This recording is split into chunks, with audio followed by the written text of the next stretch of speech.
ओम गणेशाय नमः, ओम गुरुवे नमः, ओम नमः शिवाय। आज हम नरेंद्र मोदी जी की कुंडली का अध्ययन करेंगे। क्या होगा इनका 2024 में। सबसे पहले इनकी जन्म कुंडली का अपन विश्लेषण करते हैं। इनकी कुंडली में वृश्चिक लग्न है और साथ साथ में लग्न का स्वामी मंगल खुद लग्न में बैठा है। साथ में इनका चंद्र लग्न भी वृश्चिकी है।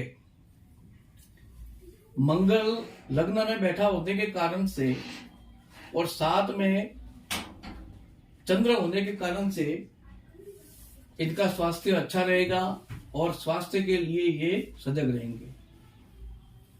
अब इस कुंडली में अपन देखते हैं कि शुक्र जो है वो दसम भाव में बैठा है। तो शुभ ग्रह जब दसम भाव में बैठता है तो वो अम्ला कीर्ति योग बनाता है। इसी प्रकार से गुरु की चंद्र के ऊपर दृष्टि 10वीं दृष्टि है, 10वें केंद्र से है, चंद्र से गुरु केंद्र में है। इस कारण से गज केसरी योग भी बनता है। अपन देखते हैं कि गुरु केंद्र में होने के कारण से साथ में शनि की गुरु के ऊपर दृष्टि और गुरु ज्ञान है, शनि वैराग्य है। इन दोनों का एक दूसरे से कनेक्शन होने के कारण से अध्यात्म में ये आगे बढ़ेंगे और अध्यात्म क्षेत्र में भी इनका नाम होगा और भारत को अध्यात्म क्षेत्र में भी आगे ये लेके जाएंगे। अब भाग्य स्थान का स्वामी चंद्र केंद्र में बैठा है, लग्न में बैठा है, साथ में मंगल इनके साथ में है। चंद्र नीच का है। इनकी जन्म की राशि भी वृश्चिक की है, जो नाम के हिसाब से सही है। चंद्र नीच का है और नीच का होकर मंगल, लेकिन मंगल स्व राशि का है, इसलिए नीच भंग राज योग करता है। इसलिए भाग्य अच्छा होगा। और चंद्र और मंगल, चंद्र जो है नीच भंग राज योग करता है, इसलिए ये राजकीय क्षेत्र में आगे बढ़ते जाएंगे। और साथ में अपन देखेंगे कि जनता जनार्दन का भाव जिसमें गुरु बैठता है, गुरु बैठा हुआ है और साथ में शनि की मित्र स्वभाव दृष्टि है, शुक्र की दृष्टि है, मित्र भाव की दृष्टि है। इसलिए जनता जनार्दन के भाव में जनता इनको बहुत चाहेगी, जनता इनको बहुत पसंद करेगी और जनता जो है इनको आगे बढ़ाने का काम भी करेगी। लेकिन कुछ क्षेत्र में न्यूनता दे दी, जैसे शनि की यहां पर दृष्टि होने के कारण से इनको ज्यादा जो है जमीन वमीन से ज्यादा मोह नहीं है। और अब अपन देखते हैं आगे कि इनका अष्टम भाव का स्वामी जो है बुध है और बुध सूर्य के साथ में, बुध कभी सूर्य के पास में रहता है और बुध ज्यादातर अस्त नहीं माना जाता और बुध उच्च का है और केतु ध्वज है।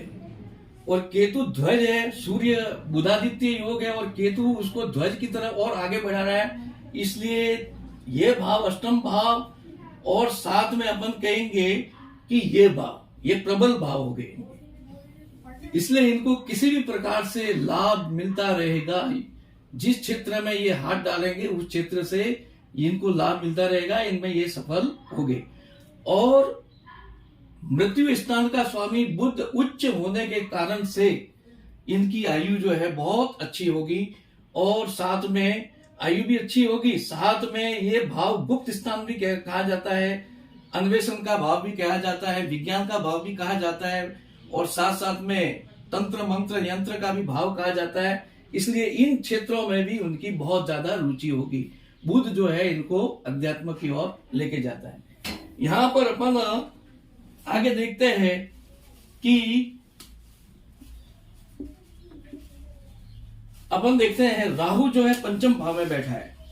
राहु पंचम भाव में और गुरु है, गुरु के ऊपर शनि की दृष्टि है, इसलिए इनको राहु पंचम भाव में, साथ में केतु सूर्य की जो है दृष्टि है, बुध की नीच दृष्टि है, इसलिए इनको जो है आगे का वंश का सुख नहीं मिलेगा।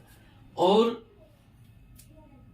दाम्पत्य स्थान का स्वामी शुक्र जो शनि के साथ में पीड़ित है, दाम्पत्य स्थान के ऊपर मंगल की दृष्टि है मंगल की दृष्टि है, साथ में अपन कहेंगे कि शनि की भी दृष्टि है।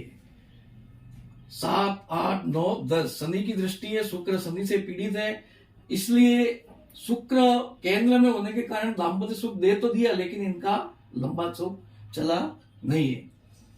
अब अपन देखेंगे भाग्य राजयोग। इनकी कुंडली में मैंने पहले ही बताया कि सूर्य बुध के साथ केतु के साथ ध्वज है, और ध्वज के साथ ये सूर्य बहुत अच्छा फल दे रहा है।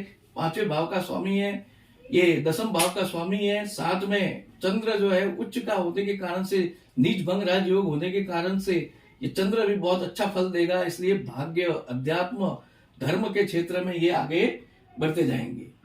अब आगे अपन बात करें, इनकी चंद्र कुंडली भी यही है।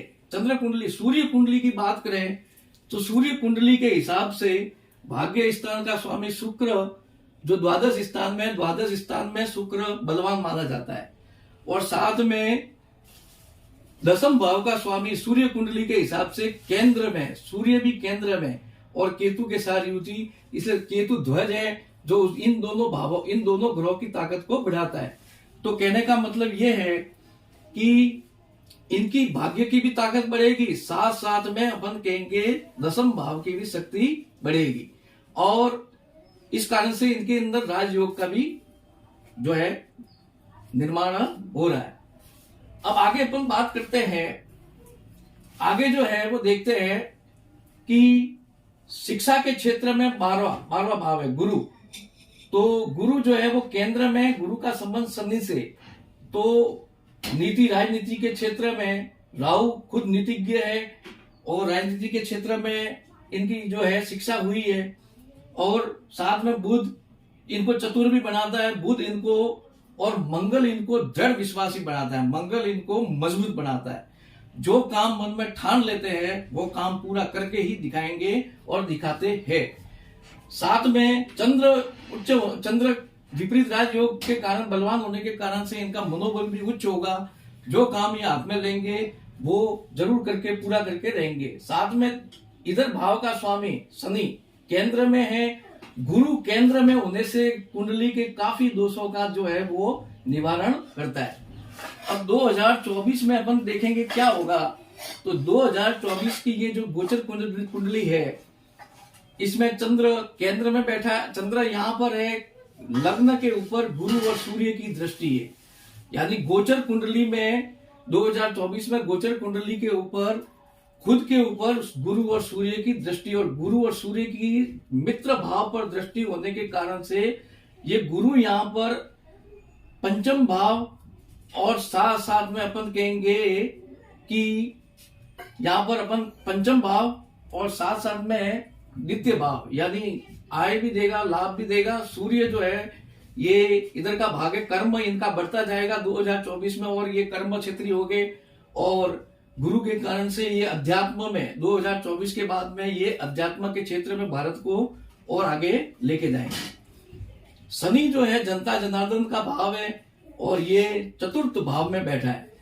अब हम कहेंगे कि चंद्र कुंडली के हिसाब से इनकी उस समय 2024 में दैया चलेगी, लेकिन दैया होने के कारण से, लेकिन शनि जो है इनकी कुंडली के हिसाब से 4थे भाव में है गोचर कुंडली में, और स्वराशि का है। और स्वराशि होने के कारण से जनता जनार्दन के भाव में वृद्धि करेगा। तो शनि जो है लोगों के मन में इनके प्रति और सदा भाव पैदा करेगा, और लोग इनको और ज्यादा चाहेंगे 2024 में। और शनि जो है वो इनको निश्चित रूप से, शनि, गुरु, सूर्य और चंद्र जो है, और बुध और शुक्र जो है, शुक्र जो 6वें भाव में यहां पर बलवान कहा जाता है। शुक्र इसका स्वामी, 7वें भाव का स्वामी, और साथ साथ में अपन कहेंगे कि द्वादश भाव का स्वामी इसको दृष्टि से देख रहा है। तो ये जो ग्रहों की गोचर कुंडली है, ये 2024 में इनको वापस विजयी दिलवाएगा, और ये 2024 में वापस जो है प्रधानमंत्री के पद पर आसीन होगी।